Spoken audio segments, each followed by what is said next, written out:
Action, Ethan. So all films have their budget and schedule limitations. What we did on Predestination was found some locations that we could use multiple times. One of those was the Abbotsford Convent. We have these vignettes in the film, and they're literally like a quarter-page vignettes.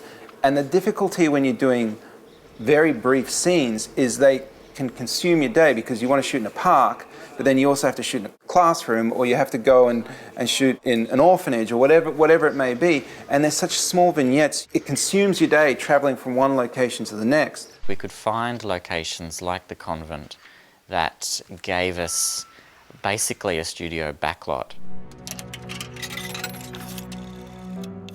It is a location, but using walls smartly here and there, you could divide it up into different spaces.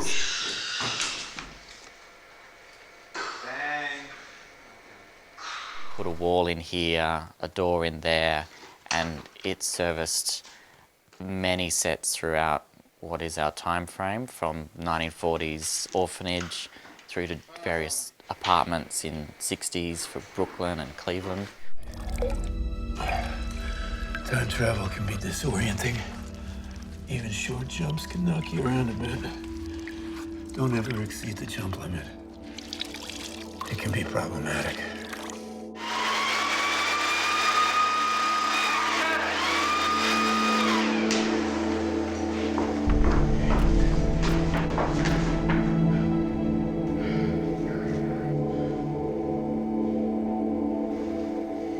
So Melbourne was great in having that as an asset, that we could shoot a lot of different scenes in the one place. Without that location, we would not have been able to make the film on time and on budget.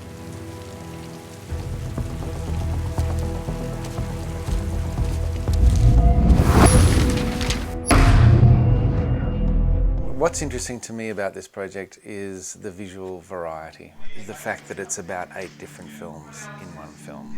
The film itself travels over 60 years and wild events. 3, 2,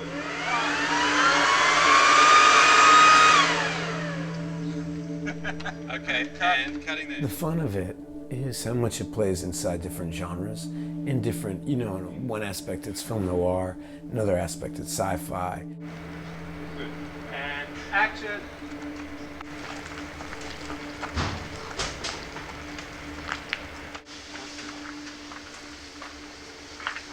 So I play a character called Jane, who grew up in an orphanage. She was left on the doorstep of the Cleveland orphanage, and she grows up there always feeling like an outcast and always being the outsider.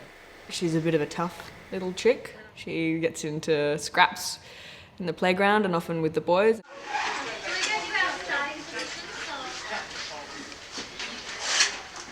She's never really found a place in her life that she feels safe and at home.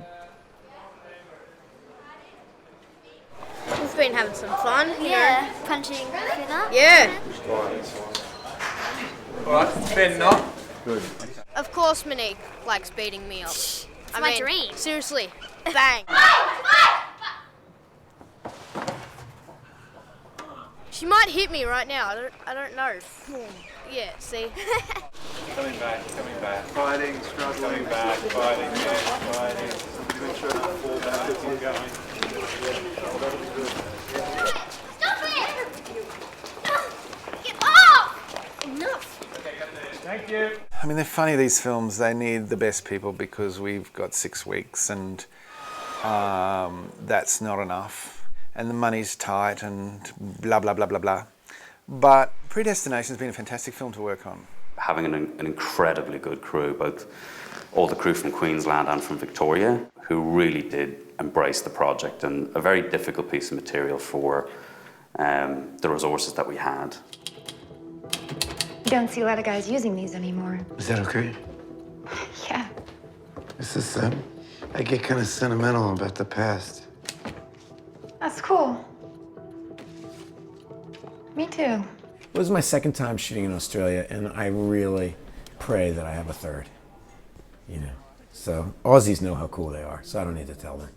We took a very low-tech approach to quite a lot of the physical effects, which also translates over to the visual effects. We're going to do this, and the second pass was going to be the gas fireball with the stunt guy. 3, 2, 1, go! The way we did our time jumps is we didn't want to do some sort of kind of CG ball or some kind of ripple or any of that kind of stuff. We wanted to do something that just had the physical space around the actors move, and that was as simple as literally shooting a bunch of different elements of things moving, and it was literally me moving things, and then we joined it all together, and you add the sound effects, and you add the actor coming into the shot. I think it's pretty convincing. People feel part of a collective and they feel that they can openly contribute. I really am into the fact that the dolly grip can lean over and whisper, what about we do da-da-da-da-da-da-da? And I'll absolutely consider that. Otherwise you're a lone boat in a big sea and everyone will just let you sink because they think you meant to sink if you sink. But if you invite everybody into the process, then they are your life raft. One take, one anchor. Hold it up higher.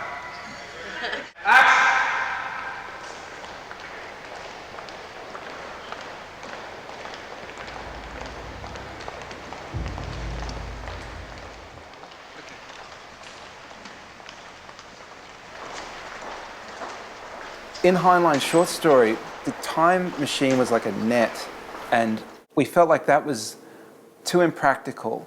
So we came up with the idea of the violin case. There's something about the old gangsters with their Tommy gun and a violin case.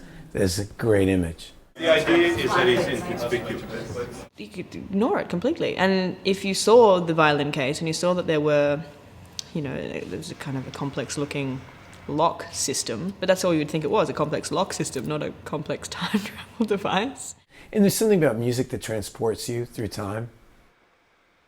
We wanted to do a wide establisher of New York City, and shooting in Melbourne, and there's a limited amount of options.